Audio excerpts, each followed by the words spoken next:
line ভংগ কৰিছে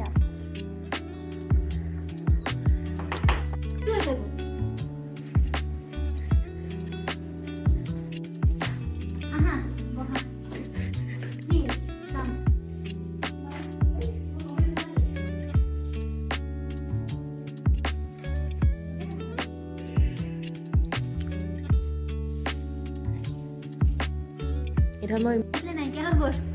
মাটিৰ লগত মিলি গ'ল মোক থৈ হেৰি কৰিবি লগত মানে ফুলিবলৈ কোনো নাথাকেগৈ মানে সদায় অকলশৰীয়া হ'ব সেইটো